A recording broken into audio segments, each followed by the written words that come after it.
You've probably never been in a real negotiation. You've just been allowed to think you were, because the people who win at the highest level, intelligence agencies, governments, billionaires, they don't walk into a room to see what happens. They walk in after the outcome is already tilted their way.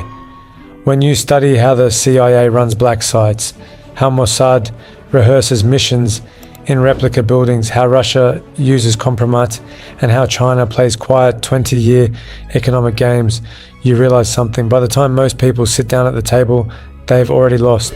This video is about how not to be that person. I'm going to break down how torture and enhanced interrogation are just the ugliest version of a one-sided deal. How Mossad turned precision and deception into an art form, and the leverage that gives them. How Russia and China quietly build power before anyone calls it a negotiation, and how you can use the clean version of those strategies in business and life, so you're never the one walking into a rigged game. Let's start at the darkest end. When a deal isn't a deal at all, it's torture. After 9/11, the CIA launched what they called enhanced interrogation techniques. Waterboarding, sleep deprivation, stress positions, wall slamming, confinement boxes, run in secret facilities around the world. Now think about the power balance in those rooms. The detainee has no lawyer, no trial date, no idea how long this will last, no way to walk away. The CIA side controls your body, whether you sleep, eat, stand, breathe comfortably, your environment, light, temperature, noise, your future, whether you ever leave that building. That is the extreme end of a one-sided deal. It's not a conversation, it's not persuasion. It's leverage plus pain until you break. And here's what their own oversight later admitted.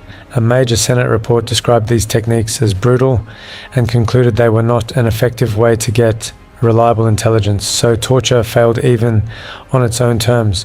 Why does this matter for you? Because it gives us a clear rule. If one side can't walk away, it's not negotiation.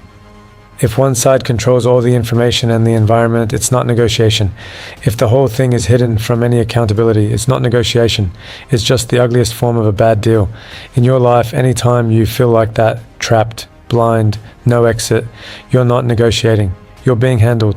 Now let's bring that back to normal life.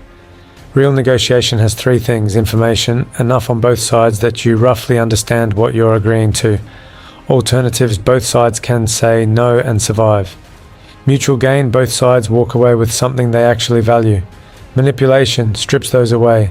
You're rushed, so you don't have time to see the fine print.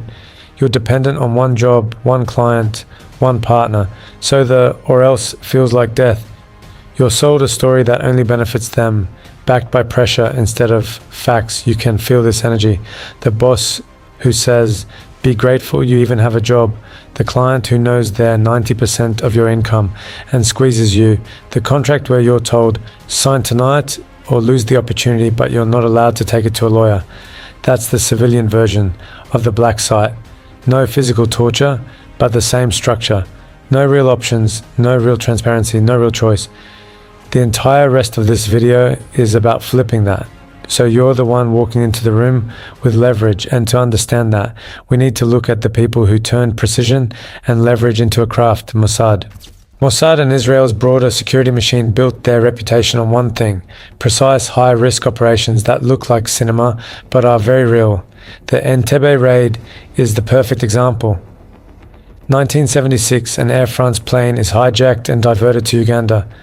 Over 100 hostages guarded by terrorists and Ugandan soldiers, thousands of kilometers from Israel.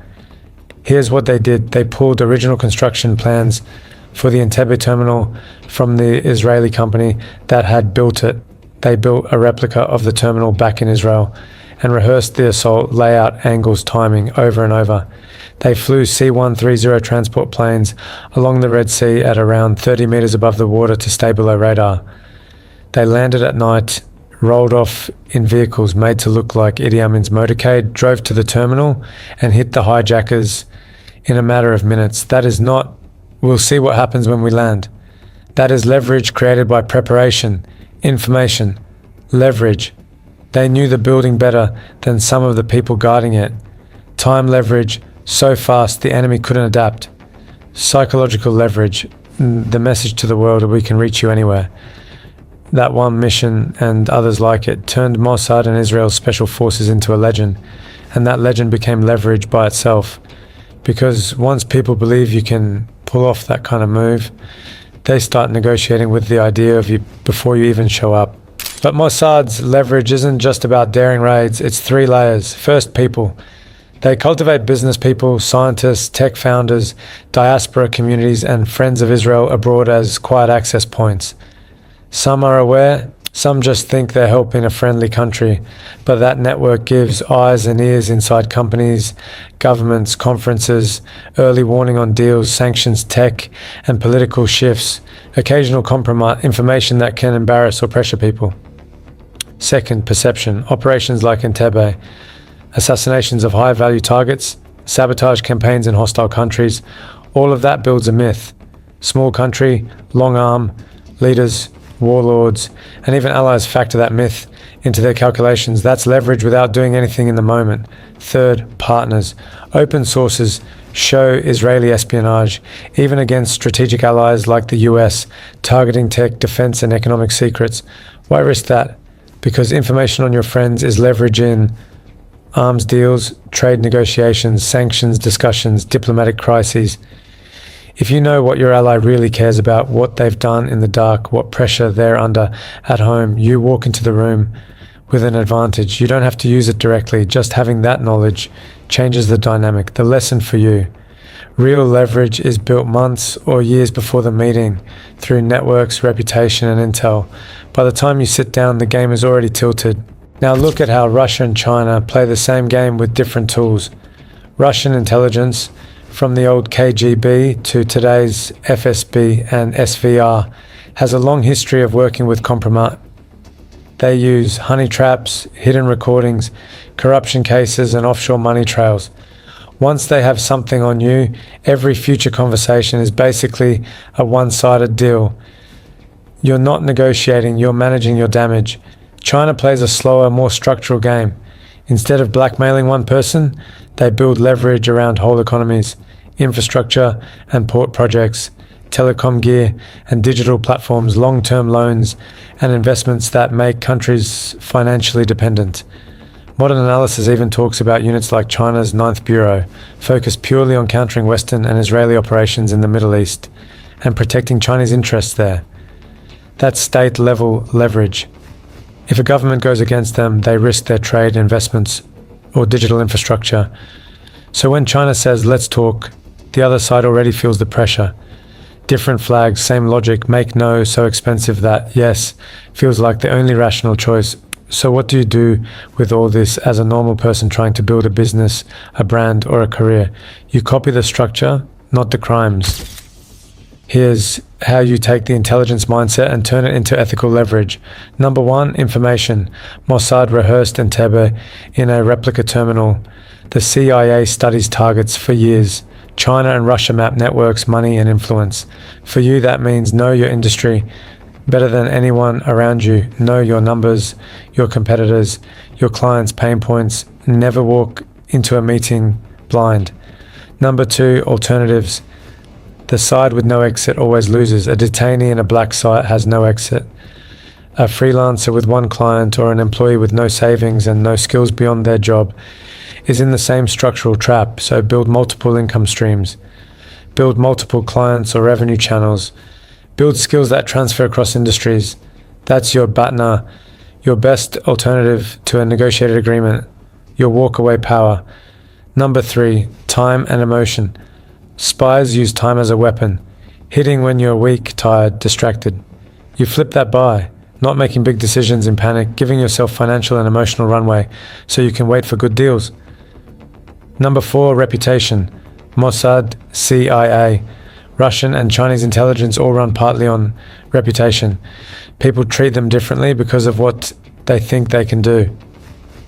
You can build a reputation where you always deliver, you don't lie, you're dangerous in your competence but fair in your deals. Then people will come to you with better offers and negotiations start from a position of respect. Last piece, red lines. The reason we even talk about torture, blackmail, and covert ops is because institutions without hard red lines will eventually do anything. Your job is to take their strategy without importing their ethics. So define your non-negotiables: no lying about risk, no hiding information that would make the other side walk, no signing deals that destroy your health or your integrity for a quick win. Here's my simple test. If the other side knew everything you know and they still said yes, that's negotiation. If the deal only works because they're blind, scared, or trapped, that's manipulation. Everything we talked about, from CIA, black sites, to Mossad raids, to Russian kompromat, and Chinese economic pressure, is just the extreme version of that spectrum. Study how the biggest players build leverage. Use that intelligence to walk into every room prepared with options and with a reputation that does half the work for you. If you want a full follow-up, where I break down exactly how I structure business deals using this mindset step by step, drop Pelagrosso in the comments, subscribe, and I'll give you the uncut version.